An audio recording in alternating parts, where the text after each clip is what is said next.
después de mucho tiempo, ¿no? Visitando de vuelta a la casa después de mucho tiempo. Contacto humano. ¿Vos expusiste alguna vez acá? No, había estado, pero no exponer no. ¿De qué año hablas cuando viniste acá a No sé, pero creo que recién estaba... Recién. No, porque esto tiene... Sí, tiene mucho tiempo, sí. Me llamó varias veces, pero bueno, por una cosa por otra no vine. Pero al principio de todo vine 2 veces. No estaba tan lindo, ¿no? No estaba tan... Algún día vamos a tenerlo como invitado a Julio acá también y que nos cuente el verdadero origen de todo esto, porque yo tengo una versión, como toda versión, tiene una distorsión. O... Qué buena frase te salió. Como toda versión, hasta con rima, como toda versión hay cierta distorsión, entonces es lo que me quedó, el recuerdo que me quedó a mí de lo que él me contó. Todo eso hace la memoria, bueno, pero un día lo vamos a tener acá para que cuente directamente él la historia de estas paredes.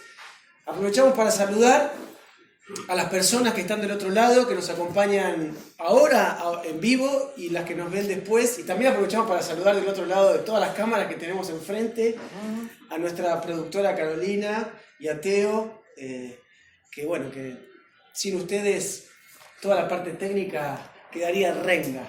Así que gracias, son los que trabajan después en la publicación de las redes y demás. Gracias. Episodio 8 de Entrevisiones.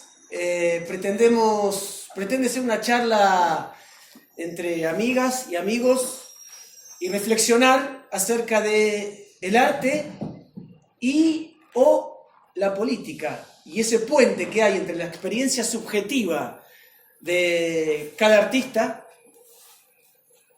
y la llegada a grupos como la gestión, las universidades, la idea de la multiplicación de las experiencias del arte y qué pasa en ese pasaje, en ese puente entre lo subjetivo, individual y la idea de lo político como proyecto dentro del marco de la política como una situación de administración del Estado.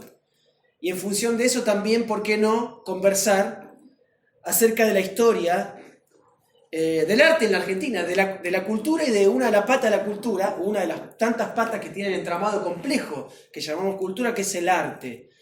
Siempre nosotras hablamos cada vez que podemos y soñamos, mejor dicho, un país donde cualquier persona que elija la vocación artística, cualquiera sea la disciplina que elija, pueda tener un horizonte, pueda tener un desarrollo, una especificidad y pueda dedicarse de lleno a la actividad. Lo pensamos en el mundo, pero siempre lo discutimos en nuestro territorio, en nuestra tierra, en nuestros barrios, ¿no? Cómo hacer que en nuestros barrios, cuando ahora la juventud, en cualquiera de las edades, elija ser escultor, o escritor, o actor, o bailarín, o tocar el violín, otra rima. Estás re puesto. Hoy me salen las rimas. Sí. Pueda tener acompañamiento. Y cuando decimos pueda tener acompañamiento, siempre pensamos que el arte es una actividad, o en principio yo crecí, no sé ustedes, con esa premisa de que el arte es una actividad alejada de la idea del progreso económico, ¿no? Por un lado va la carrera artística y después por otro lado es de qué trabaja cada quien, ¿no? Bueno, pero ¿de qué trabajás? Sos esto, pero sos bailarín, pero ¿de qué trabajas? Nos proponemos acá charlar de eso y hoy tenemos un amigazo de la casa. Un súper invitado. Recién, antes de arrancar formalmente, contaba que conoce este lugar porque es Rubén Borré, que nos acompaña hoy. Un placer, Rubén, gracias por venir. No, gracias por invitarme. Rubén es un artista plástico, dibujante y también escultor. Y hizo un montón de cosas. No suelo ser muy bueno, soy muy bueno para muy pocas cosas, pero para leer currículum no tanto formalmente, pero sí le puedo decir que gestionaste fuiste consultor del consulado, estuviste en la Universidad de Lanús como director de la carrera de arte, o sea que tenés una experiencia muy cercana con la gestión, con la política entendida, como decía recién, en el manejo de los recursos, de ciertos recursos para la expansión y la multiplicación de experiencias artísticas, tanto sea la formación como como la producción. Eso que dije yo y un montón de cosas más que después vamos a ir diciendo. Así que ya arranco con la primera pregunta, si me permiten. Vale, sí, habla. Sí, ¿Cómo no? Bueno, así aprovecho el tren en el que vengo y pregunto. No nos vamos a negar. Venís ya de larga data, de mucha experiencia durante muchos periodos de la política argentina, de la historia, de esta última historia reciente de la Argentina. Cada cambio de proyecto político o cada cambio de, podemos decir, de ciclos que podemos tomar, por decir algo, 6 años, 7, 8 años, ves que en esos recambios hay una acumulación de experiencias y se toma lo bueno que se hizo, lo malo, o crees que cada vez es volver a instalar el tema del arte como esencial? Siempre decimos acá que en la cuarentena nos dimos cuenta que el arte, sin el arte que hacíamos, ¿no? El arte como esencial y la idea de que la multiplicación y la formación y producción requiere de recursos. ¿Hubo avances? ¿Seguimos estando en el mismo lugar? ¿Retrocedimos? ¡Fua! Arrancamos así hoy, ¿eh? Así, al hueso. Sí, yo he hecho varias cosas, he estado en varias gestiones, a pesar de mi juventud. Ajá. He hecho muchas cosas. Pero, no, en principio quería agradecerles haberme invitado y sobre todo en este espacio, ¿no? Qué bueno. En este espacio de Lavallén, que yo lo aprecio mucho y lo respeto mucho como artista, porque es uno de esos artistas nacionales que no le debe nada a nadie, ¿no?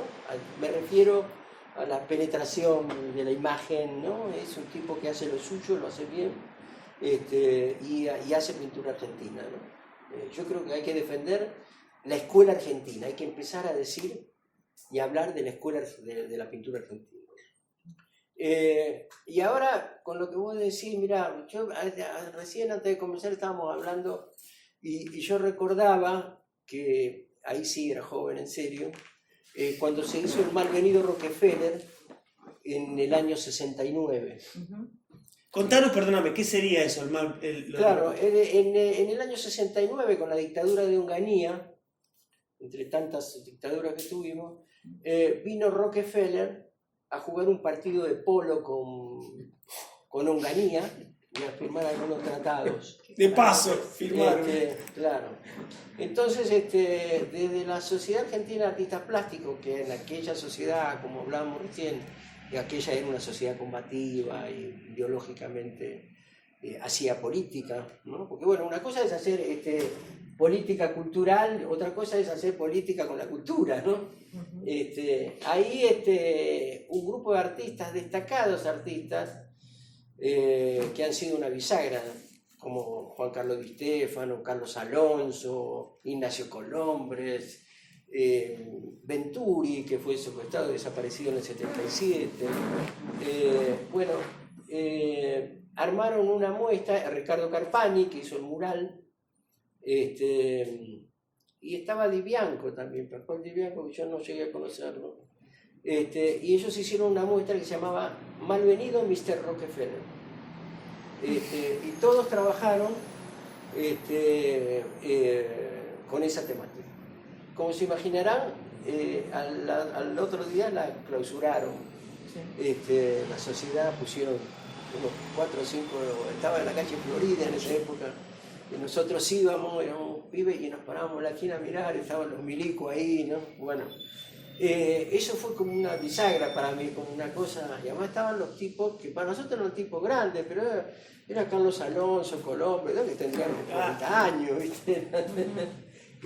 Muy luchadores, muy combativos, era una época muy combativa, se había hecho lo de los operativos Cóndores Malvinas, paralelamente a eso, que fueron a Dardo Cabo y esos compañeros. O sea, había toda una serie de movidas en la cultura. Perdóname la ignorancia, ¿qué fue el operativo Cóndor en Malvinas, para quien no...? Cuando viene Rockefeller aquí, Dardo Cabo, con un grupo de compañeros, que yo tuve la suerte, la oportunidad de juntarlos a todos en la Universidad de Lanús, y hacer un video con ellos. Era muy interesante porque todos los que sobreviven discutían. Yo quería hacer una reunión de hermandad y todos discutían por política. Bueno, lo que se hace concretamente es comandado por Dardo Cabo, que después fue desaparecido por la dictadura, asesinado por la dictadura. En aquel momento secuestran un avión de Aerolíneas Argentinas y lo hacen bajar en Malvinas. Toda una aventura porque no tenían ni mapa, fueron medio al azar. Iba un avión ahí en el 69 a Tierra del Fuego porque Onganía había nombrado un gobernador militar, que era un coronel. Y entonces me contaba uno de estos compañeros que cuando ellos, uno iba de cura, llevaba una escopeta de 2 caños, todas esas cosas que se hacían de aventura en esa época. ¡Qué aventura!, ¿no? Entonces se levanta el tipo que estaba en el primer asiento, ¿no? Y dice, no voy a permitir esto, yo soy el coronel no sé cuánto, voy de gobernador a Tierra del Fuego. Entonces, dice, nosotros le dijimos, bueno, mi coronel, lo nombramos gobernador de Malvinas, estamos a sus órdenes. No, dice, yo no quiero. La cuestión es que bajaron en Malvinas, que no había pista de aterrizaje, se hundieron en la tierra, bajaron ahí, este coronel enviado de Onganía se entrega a los ingleses, dice, yo no tengo nada que ver con ellos, clavan una bandera, o sea que pasaban muchas cosas en ese momento, ¿no? En el onganiato, ¿no? Más allá de la noche de los bastones largos, que fue el gran exilio de los intelectuales y de la gente de la cultura. Y yo lo que iba a decir era que se generaron varios movimientos de esto. El Malvenido Rockefeller fue como una bisagra, porque bueno, ahí empezó todo a tomar conciencia. Sobre todo había mucha gente de la izquierda en la Sociedad Argentina de Artistas Plásticos. En el mundo de la pintura pasó una cosa que a mí me parece interesante políticamente. La generación del 60, que fue la más combativa, es la gente que se formó en la época del peronismo, del 45 al 55. Si bien no son peronistas en los 60, consiguen un canal de participación muy interesante con el Partido Comunista y con la izquierda, casi todos entran en la izquierda, otros no, Venturi no, bueno, Carpani era un difícil, que un día estaba acá, pero era un combativo importante, como bueno, todo el grupo Espartaco. Pero es interesante porque toda esa formación que se hizo esos 10 años, del 45, del 46 al 55, donde se formaron tantos artistas, en los años 60 hubo una irrupción en el arte de la Argentina. Digo de la Argentina porque ahora cuando hablamos de arte hablamos de Buenos Aires, pero en aquel momento también se hablaba de Tucumán, Mendoza era importante, en Jujuy, que estaban Berardo Pantoja, Pilimbergo en Tucumán, había todo un movimiento que se había expandido, que se perdió. Federal, sí, que eso se perdió, ¿no? Pues se concentró todo en Capital, ¿no? Eso justamente te quería preguntar. ¿Qué panorama, qué mapa hay de los creadores, artistas plásticos en el país? ¿Están todos concentrados acá? ¿O hay mucha gente? ¿O en algunas provincias o en algunos lugares, si vos tenés conocimiento, que haya algún tipo de movida? No digo que sea todo, pero en algunos lugares que haya alguna movida. Sí, ¿no? Mira, hay movimientos. Por ejemplo, Tucumán tiene un movimiento muy interesante. Muchos de ellos han venido a Buenos Aires. Ahora, lamentablemente, acaba de fallecer un gran artista, Víctor Quiroga, un gran artista. Que bueno, justamente Víctor quería mandar a este nuevo invento que hicieron del premio Trayectoria, bueno, nos pidió a algunos compañeros, si habrá alguien que me presente, porque había que presentarlo. Porque ahí en Tucumán no conocía a nadie. Ahora, hoy recibí un material del Chaco, que es una manifestación de artistas plásticos y visuales, escenógrafos, todo, pidiendo recursos a la provincia y pidiéndole que democraticen los recursos, porque hay dos asociaciones que están recibiendo toda la guita. Hay alguna, en Mendoza tiene un movimiento importante, pero Dios atiende en Buenos Aires. Claro, claro. Eso, viste, nosotros, la cosa de la inclusión, ¿no? Por ejemplo, se hizo el salón, por primera vez se hizo el salón de la mujer, ¿no? Me pareció interesante, ¿sabes? Especialmente de la mujer de arte. Pero se recibieron 4.300 trabajos, ¿no? Propuestas ¿Esto por ahora? Ahora, hace unos meses. Y se aceptaron 93. Y de los 93, creo que para las provincias, creo que fueron 12 las malas aceptadas. Entonces, bueno, sí, hay una desproporción. Estamos hablando de política, eso es política cultural, ¿no? Hay un tema complicado, ¿no? Un tema complicado, ¿cómo hacer para incluir todo esto? Bueno, también con la pandemia, todo han cerrado cantidad de galerías, hay pocos recursos, ¿no? Recién estábamos conversando, hoy hablaba con un gran grabador, Osvaldo Jalil, y me decía, mirá, estuve con la hija de José Rueda, que es un gran maestro del grabado argentino, que está muy mal, está internado, tiene 96 años, y dice, fue al Museo Nacional de Bellas Artes, al Museo Sívori de la Municipalidad, nadie le acepta la obra. No, porque no hay recursos para hacer el tratamiento de ácido en el papel, porque no hay... Yo estando como director de arte en la Universidad de Lanús, recibí a las hijas de Rebufo. Rebufo fue un gran grabador que estuvo en Tucumán con Spilimbergo, con Lajo Salá y con Cornet, en la famosa, donde estudió Alonso y todos los grandes.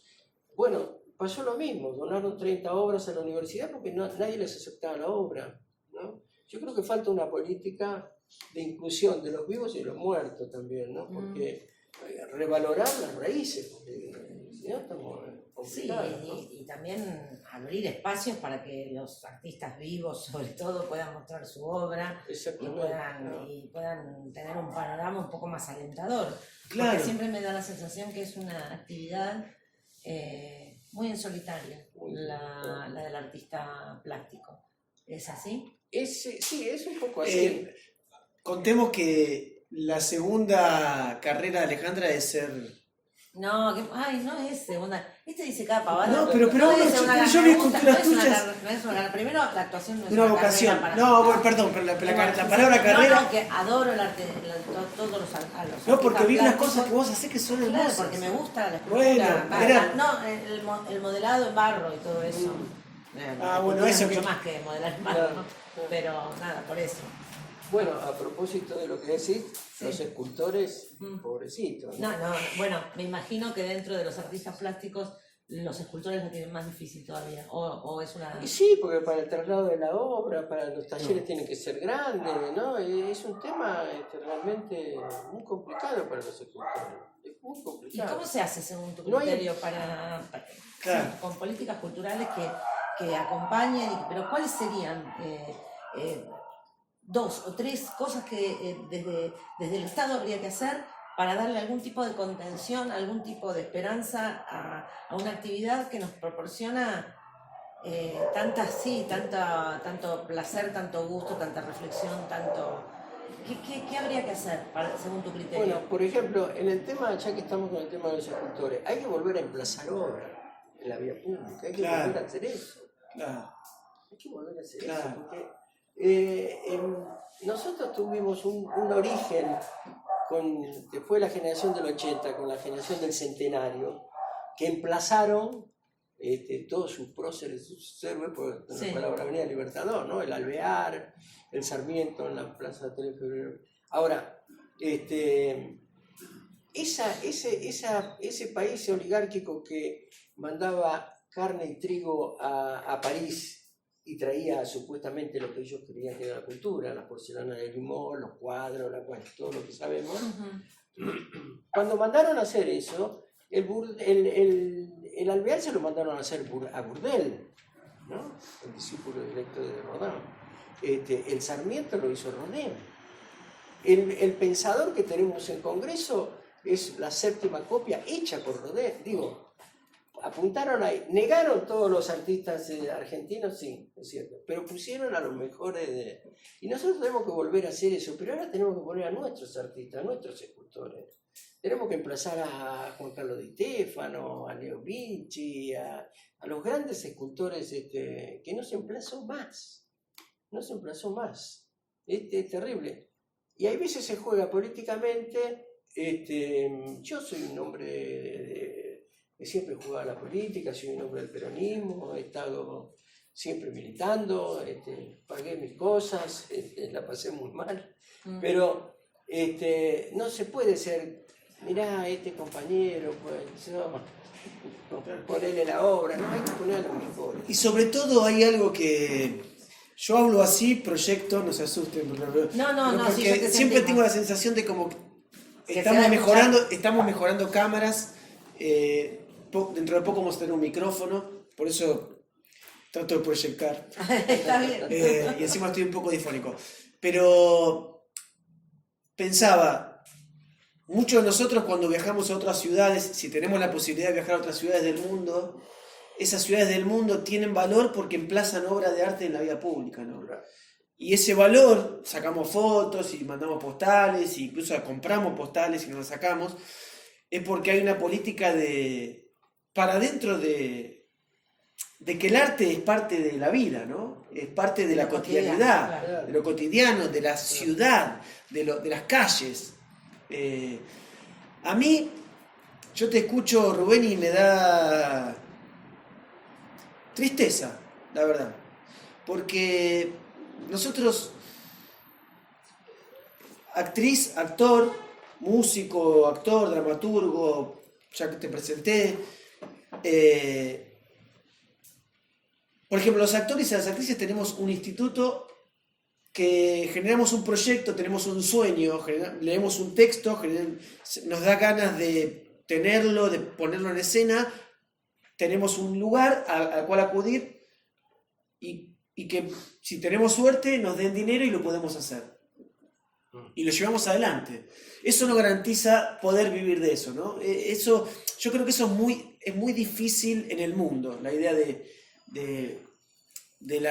eso, de cómo hacerse de herramientas públicas para que los artistas estén cuidados.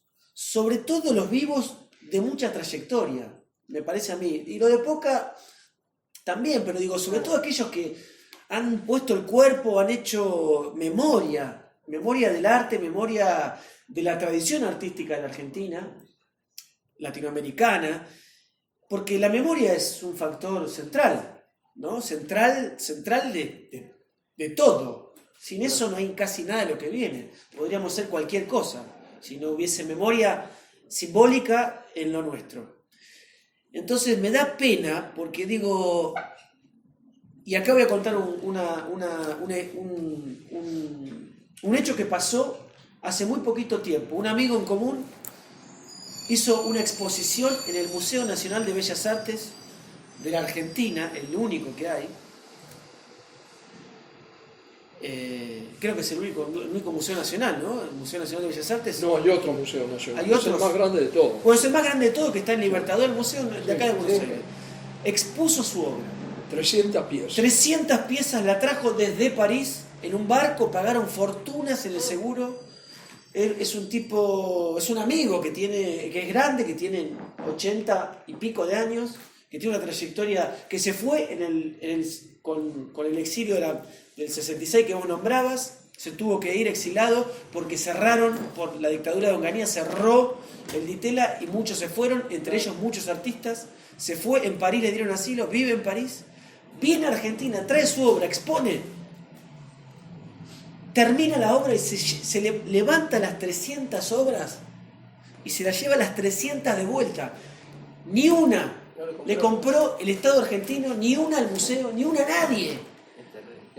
Y vos decís, ¿por qué? O sea, yo no lo puedo creer, de verdad, no me entra en la cabeza, aunque me lo expliquen, aunque alguien me diga, si alguien pagó una fortuna para hacer una muestra de un artista, porque supuestamente lo valoran, porque es un valor y está vivo, y vive en otro país porque se fue exiliado por una fuerza política que si te quedabas no sé qué pasaba, lo traen. Mucho tiempo después, muchísimo, a la meca del arte nacional, digamos, ¿no? Pues un museo nacional, el más grande, y se lleva las 300 piezas de vuelta. Acá planteaste algo, vos medio como tiraste de eso, el tema de, y vos lo pusiste en evidencia. ¿Por qué los artistas visuales, no lo voy a llamar plástico porque es muchísimo más amplio, los artistas visuales, la manera inglesa, ¿por qué no tienen un Instituto Nacional de las Artes Visuales? Bueno, muy bien. Claro. Sencillamente. Si se está trabajando en eso, ¿no? Yo justamente pertenezco a un grupo que estamos trabajando ahora, apoyados por la diputada Penaca, que está corrigiendo el proyecto y eso. Necesitaríamos apoyo del Ejecutivo, del Ministerio, que es muy difícil conseguir en este momento el apoyo. Porque bueno, estamos hablando de políticas culturales, no comprarle obra, ¿no? Sí, es un hecho político. Un hecho político. Dejarlo aislado, solo. Sí, pero esto es una vieja... Mira, cuando trajeron la muestra de Picasso a Buenos Aires, me contaba Raúl Loza, vos lo habrás conocido, Raúl Loza. Sí.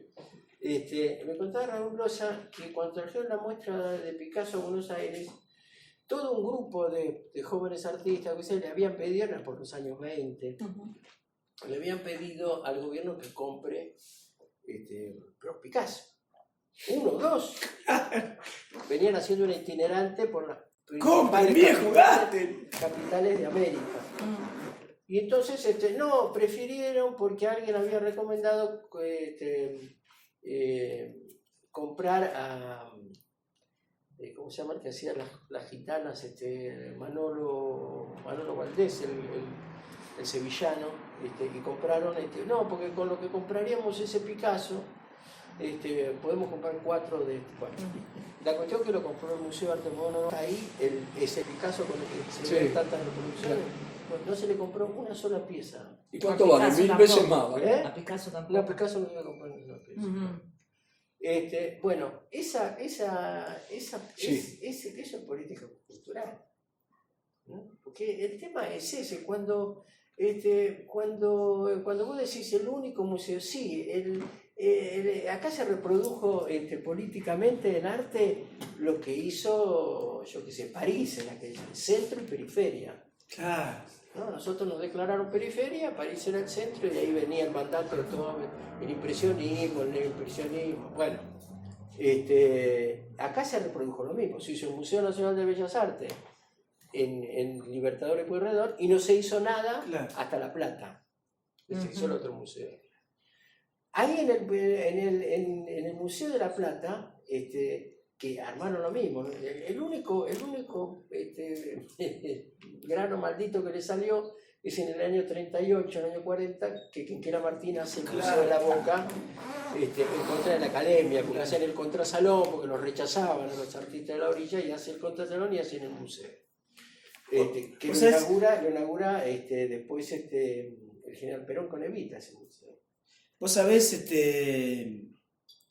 Rubén, seguro que sí, que Horacio González hablaba exactamente de lo mismo que vos respecto de la Biblioteca Nacional, del entramado de los libros, ¿no? El Museo de Bellas Artes, digamos, en una zona, en un radio muy chiquito, el Palais de Glace, en Recoleta, en un radio muy chiquito, mecas de temas tan importantes como las artes visuales, la literatura, y pensaba lo mismo, cómo hacer para que la biblioteca vaya a las periferias. Claro. Esa biblioteca que él pensaba ahí, Horacio, quedó caduca después y hoy sigue igual. Sí, yo creo que es una política que armaron, no hacer nada, hacer centros, y toda la periferia no tenía nada, absolutamente nada, no hay nada. Entonces, bueno, cuando se hace el Museo de la Plata, por ejemplo, que eso se hace después, porque el Nacional se hace en el Centenario, ¿no?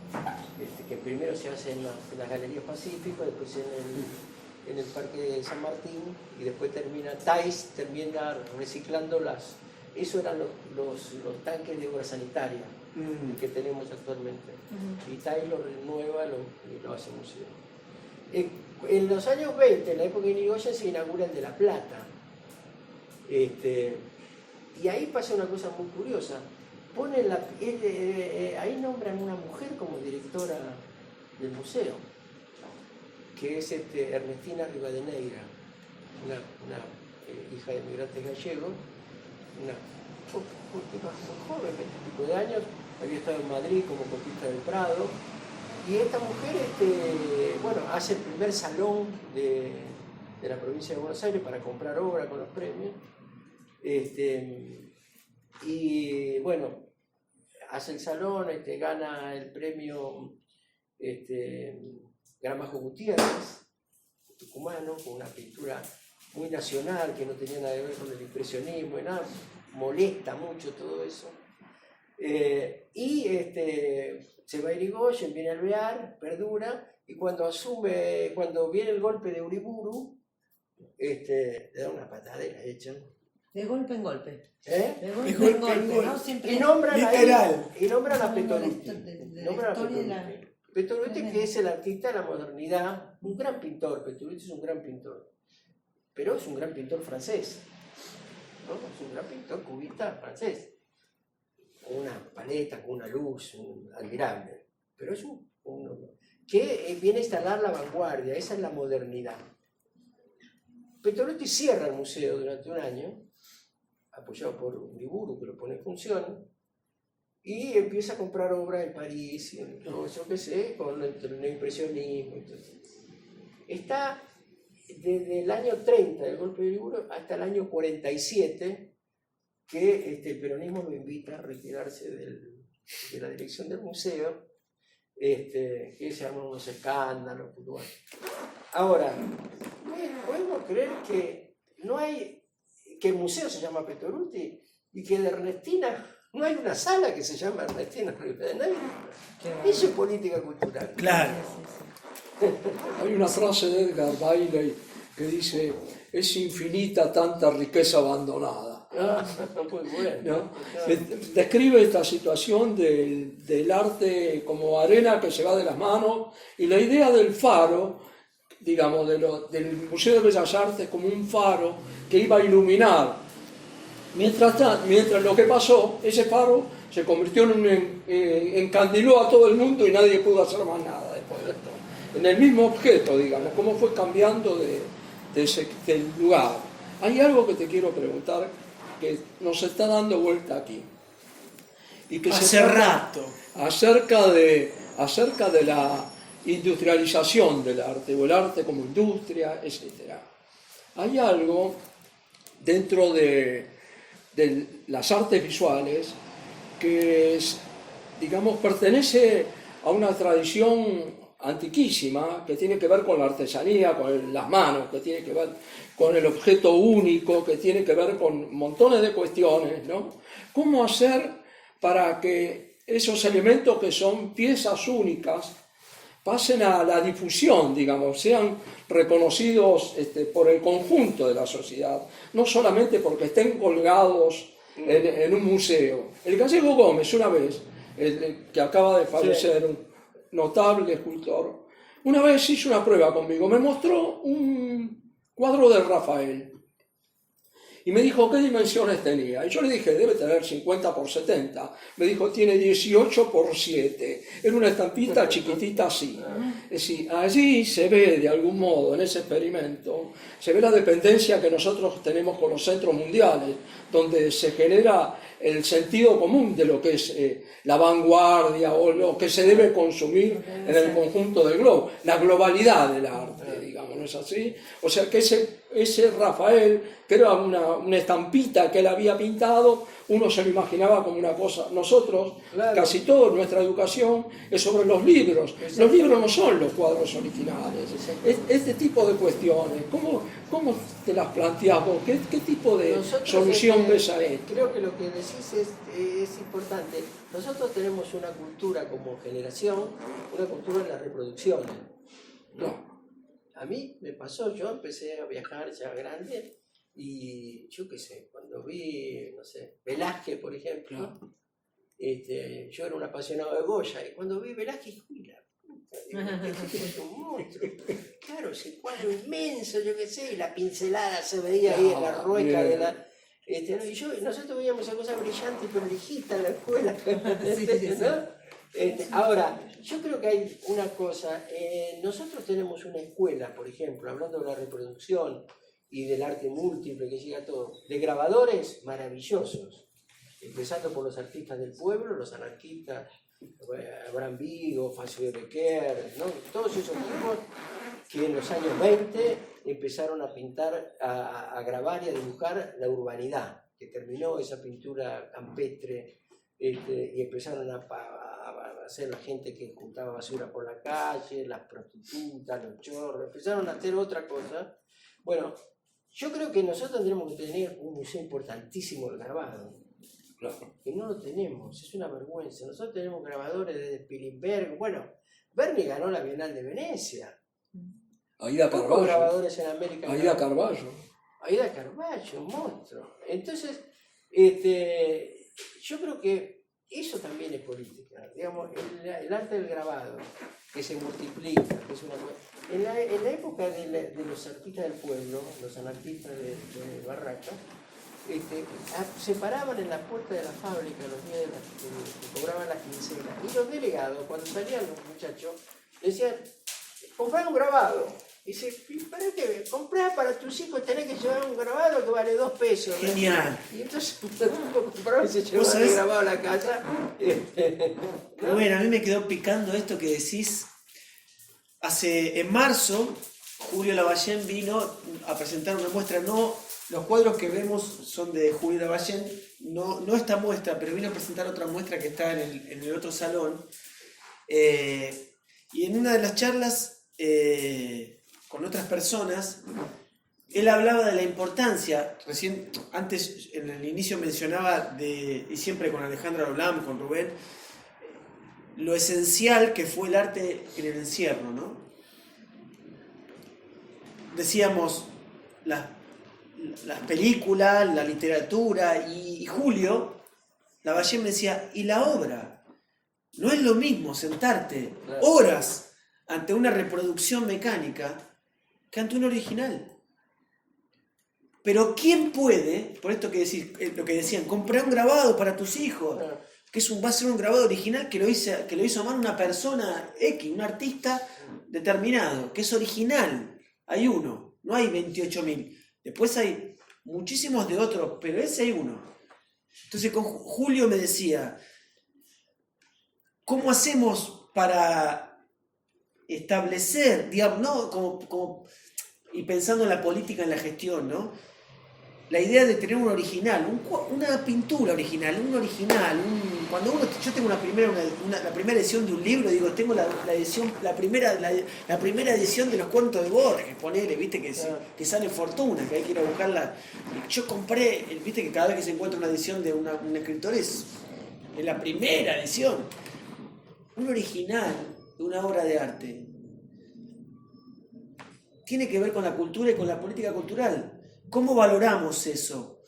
¿Y cómo hacemos para que eso sea también parte de la enseñanza artística desde niños? Nosotros siempre pensamos en el arte. Me parece también que tiene que ver mucho en todo esto, en esta era de la comunicación, cómo se comunica. Me parece que hay un abismo entre los artistas, la cantidad de artistas. Yo lo escucho a él nombrar a personas, artistas que son para ustedes... Yo no los conozco, no a Spilimberg, no a Petoruti, no, pero digo, los de ahora, los de acá, los que están haciendo, digo, tengo la sensación, y este es mi aporte, que hay como un abismo, que la pregunta sería cómo se franquea ese abismo. ¿Cómo se son? Claro, hay un abismo entre el creador en las artes. Después me van a explicar por qué artes visuales y no plásticas. Por favor. Porque siempre tuve yo digo artistas plásticos, y escucho decir últimamente artistas visuales y no sé bien por qué.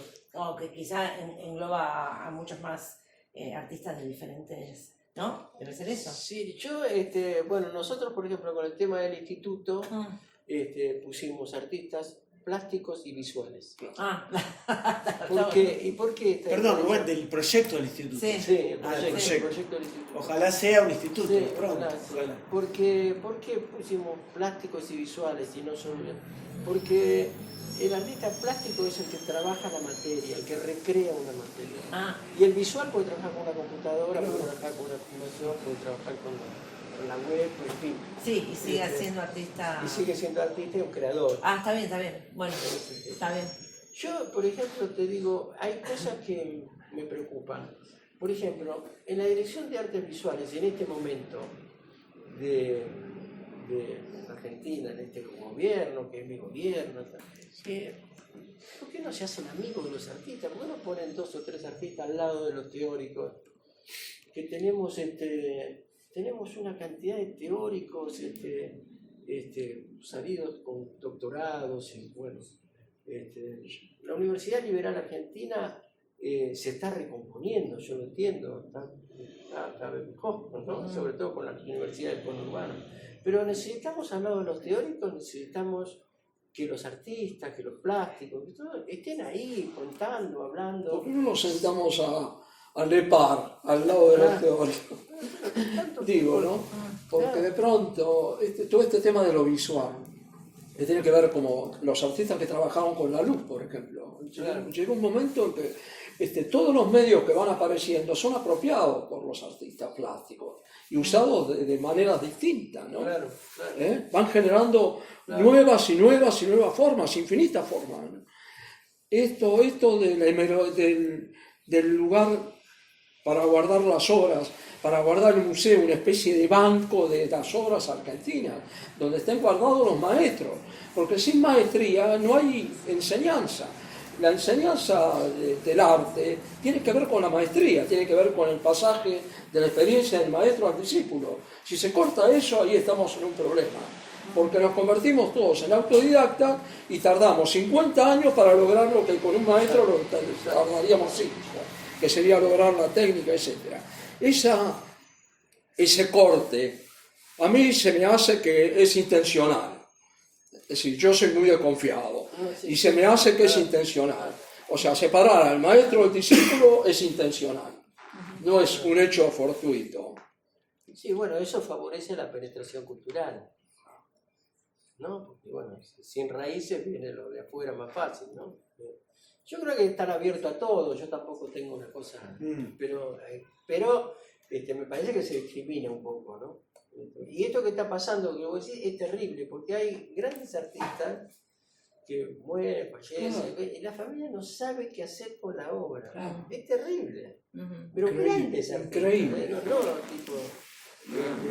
y bueno, Yo una vez vi una situación muy hermosa en Nono, en Córdoba. en Córdoba. Sí, que me fui de vacaciones ahí y un día fuimos a la plaza principal y estaba una especie de encuentro de escultores de todo el país alrededor de la plaza, trabajando la madera o diferentes materiales en ese lugar precioso. Y me parece que eso es un poco lo que nos falta acá. Acá digo, incentivarlo de alguna manera, que pasen cosas en la calle, que pasen cosas en los centros culturales, que la gente se pueda encontrar. Yo creo que hay que hacer ese tipo. Recién me vino a la cabeza esa noche fantástica que estuve dando vueltas alrededor de la plaza viendo o escultores exponiendo sus obras o algunos trabajando su obra ahí, sí, ¿no? Sí, Y te acercaba porque te da la posibilidad de conocerlo, de ver qué es lo que hace, cómo lo hace. Entonces a mí me parece que estas cosas faltan.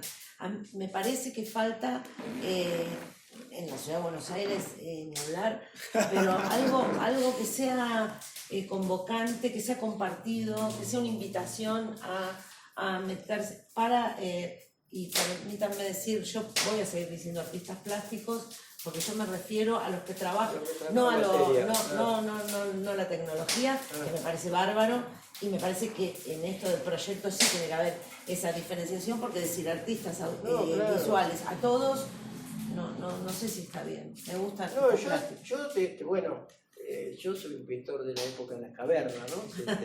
Pinto con tela, pero bueno, hay que estar abierto, como vos decís. ¿Pintás en tela y acrílico? Sí, generalmente mancho con acrílico y termino con óleo. Bueno, eso, enterarnos cuáles son las diferencias. Hablemos más, me parece que esto tiene que pasar, que tenemos que hablar más, porque de la actuación se habla mucho, tenemos que seguir hablando más todavía, pero de las artes plásticas, me parece que hay que sacarlas de ese lugar tan... ¿Por qué no lo podemos capullado. hacer? Yo no puedo creer, ¿por qué no podemos? Está bien, voy a citar una ciudad que en Buenos Aires es una ciudad faro, digamos, pero ¿por qué no? Cuando yo tenía 20 años y llegué a París, me encontré con que un día había en toda la ciudad, en todos los barrios de la ciudad, se llama Puertas Abiertas. Sí. Todos los atelieres de los artistas plásticos de la ciudad se abrían para que todos los barrios de toda la ciudad conozcan a sus artistas. Muy bueno, sí. Yo, muchos años después, pensé, y conociendo cada vez, yo que hago, y pinto, tengo un atelier y encontrar, entras en un barrio del Abasto, abrís así y decís, 5 atelieres, wow. Después te vas a Villa del Parque, haces una casa, 3 atelieres, wow. Pero la noche de los museos es un poco eso. Sí, pero el tema no es eso, está muy bien, pero es un solo día. Aquí lo que se necesita es una política de continuidad. Claro. Se necesita un contacto esto de los encuentros. permanente. Pero Esto de los encuentros que dice Ale es interesante. Que los chaqueños lo hicieron con escultura, que ahora hicieron una bienal internacional. Yo cuando fui a Resistencia me enteré, a mí que me gusta la escultura, no sabía que Resistencia está considerada la capital de las esculturas. Permítame, permítame un paréntesis para saludar a un gran compañero del Chaco, que Chaco fue la primera provincia con una ley de cultura.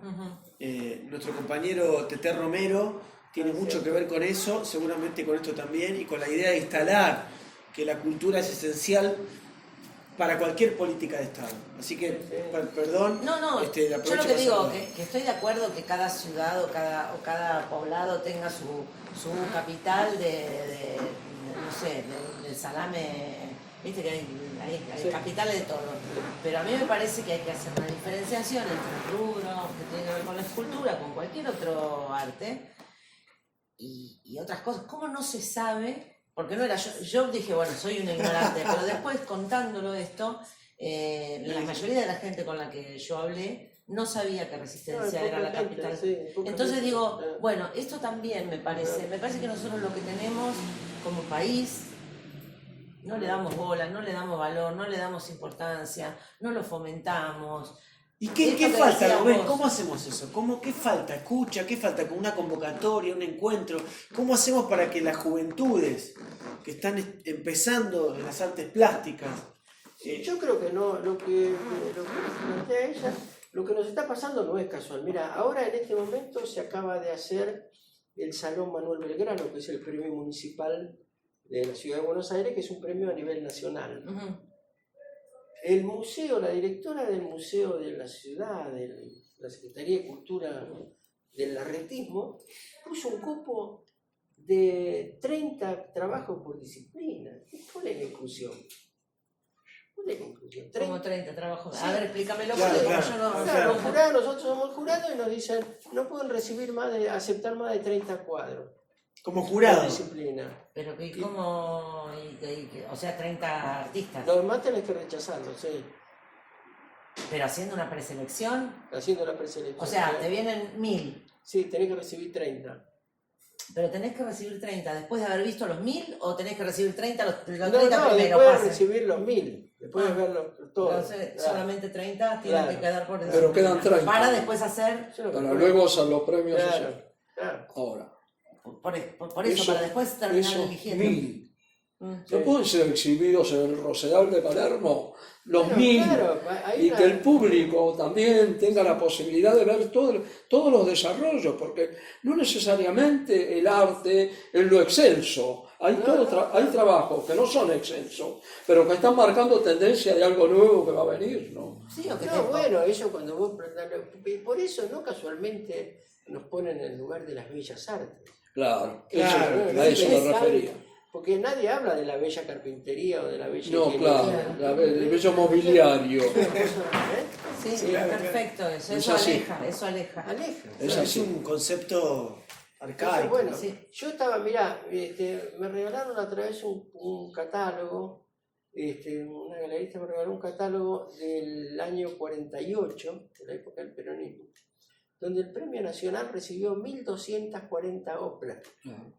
Hizo un catálogo Claro, gordo así, con todas. con todo lo Eso. aceptado, lo no aceptado. Rubén, contanos, perdóname que te corte, ¿qué es el Premio Nacional y la importancia del Premio Claro. Nacional y los salones nacionales? El Premio Nacional es, bueno, que ahora está tan discutido y tan peleado. El Premio Nacional es un premio que se instala para el centenario. Se hace un salón y después se instala definitivamente en el 11, en 1911. 1911. Que es un premio que te da al Gran Premio de Honor, le da una pensión de por vida. Ujú. Pensión vitalicia. Una pensión. Año tras año. Claro. Está la- Ahora, en la época del gobierno anterior del macrismo modificó eso y hizo un premio a la trayectoria. Entonces queda una cosa confusa, porque originalmente para ganar el Gran Premio de Honor era por escalafón. O sea, tenías que tener la mención, el tercer premio, el Claro. segundo, el primero y el Gran Ah, sí, Premio. era así. Era por escalafón. Ajá. Eso eliminaron toda esa historia y ahora lo han modificado. El Premio Nacional me parece que tiene que ser más inclusivo porque terminó siendo un premio para la gente de Buenos Aires. de las bellas artes. ¿No? Ahora con el tema de que por la web, yo qué sé, se alivió un poco, pero vos imaginate que un compañero que hace una escultura en Catamarca tenía que mandar una pieza Sí, a riesgo de que se la rechacen. sí, sí, sí. Etcétera, tenía que tener una De economía. todo este sistema es una rémora, ¿no? Porque hay que recordar de que, por ejemplo, los impresionistas tuvieron su gran explosión cuando lo rechazaron en el salón, Bueno, en el claro, Gran Salón de claro, París. Se claro. mostraron una parte y pudieron, digamos, manifestar una forma nueva de expresión. Eso va un poco Sí. en concordancia con lo que pensaba mientras hablábamos, que en un momento surgió lo de, bueno, el Estado y la gente y los ¿Cómo le- artistas cómo le- y los comunicación? artistas y el público y nosotros apoyando a los artistas de plásticos. La comunicación, ¿no? Sí, y los artistas plásticos organizando cosas. Y si no podés, y si no te da, porque no sé, no tenés el espacio, convocar a la gente, a las personas, al público, para conseguir ese espacio. Y yo creo que eso también es una campana para avivar a los otros. Porque, no sé, digo, Sí, sí, claro, claro. me parece que eso también... Por Más- ejemplo, sí, siguiendo con con otro punto, hay algo que siempre me da vuelta. Es decir, se dice que los artistas plásticos o los artistas en general son individualistas y son muy difíciles de conciliar, etcétera. ¿No es así? Bueno, yo no conozco a nadie más individualista que un plomero. Sin embargo, los plomeros se agrupan y consiguen cosas para los plomeros. ¿Cómo es que todos estos individuos no tienen esa ¿cómo sería?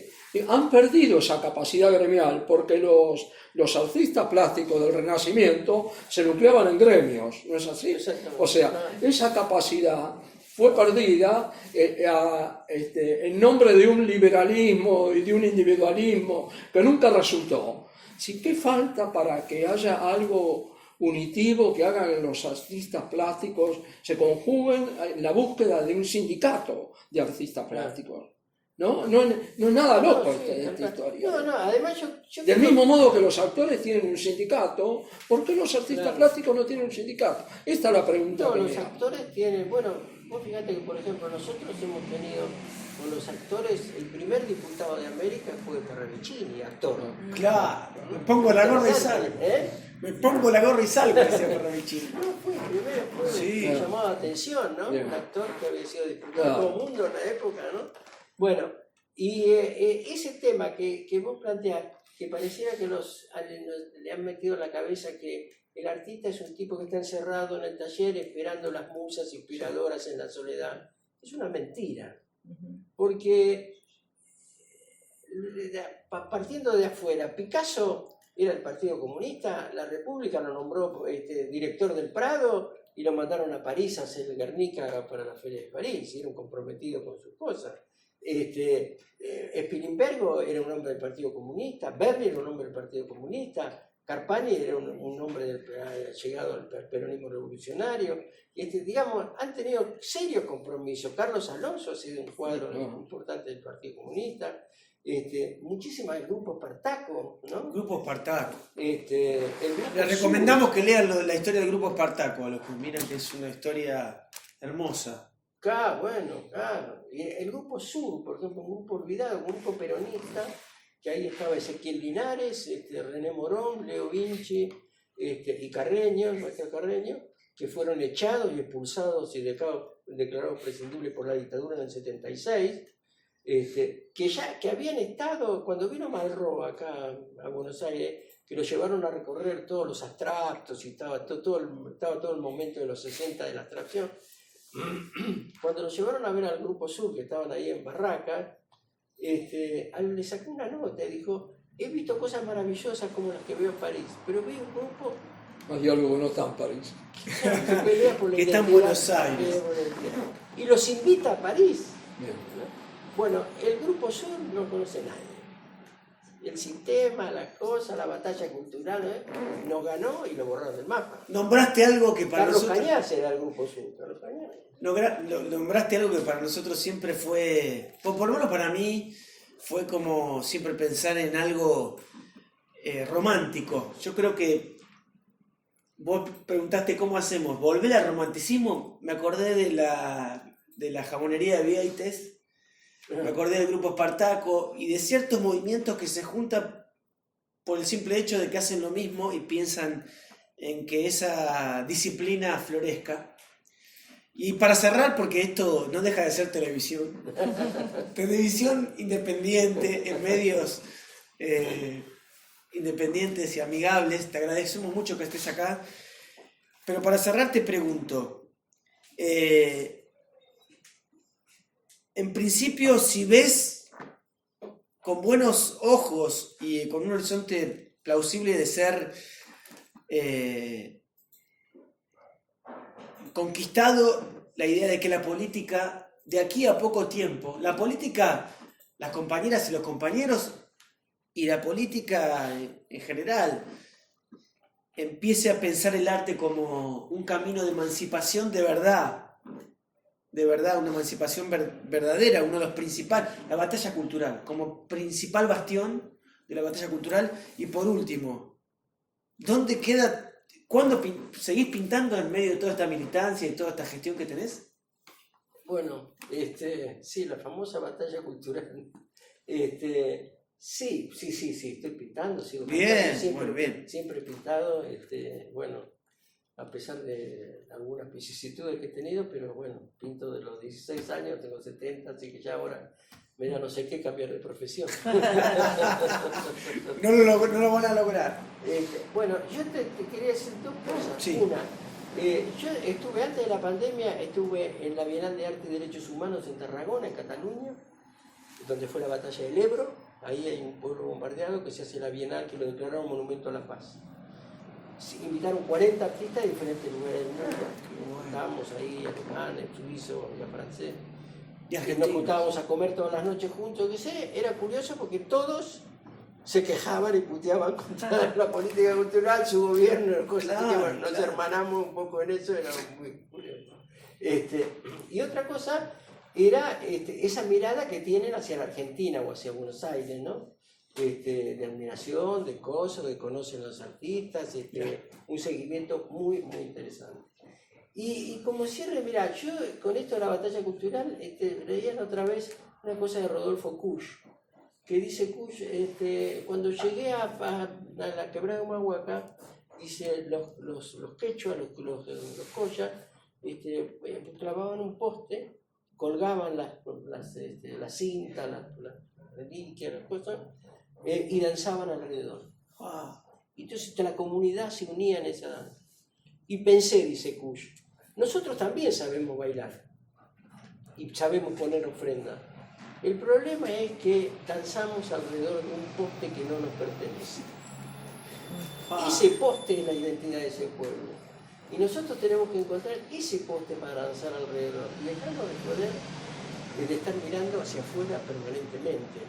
Y lo digo no a los productores culturales, que bueno, hay de todo, hay gente que se... Lo digo a los funcionarios, lo digo a los que hacen proyectos, junten a los teóricos con los productores culturales, junten a los tipos que se ensucian las manos con barro para hacer una escultura, con los que salen de los doctorados, y así vamos a hacer un proyecto entre todos. Me sacaste una sonrisa, Rubén. Me llevó el auto la grúa, pero me sacaste una sonrisa porque... ¿Te llevó el auto la grúa? Sí, pero me sacó una sonrisa igual. O sea, trascendió todo lo material, porque lo importante es esto. Muchas gracias. Gracias por venir. Es para quedarse horas. Horas y horas. No, Gracias por estar ahí y los esperamos el próximo miércoles con otro capítulo. Chao, gracias. Chao. Gracias, Rubén. Salud. Uy, eso. Salud. Ahí vamos. Los Rubén.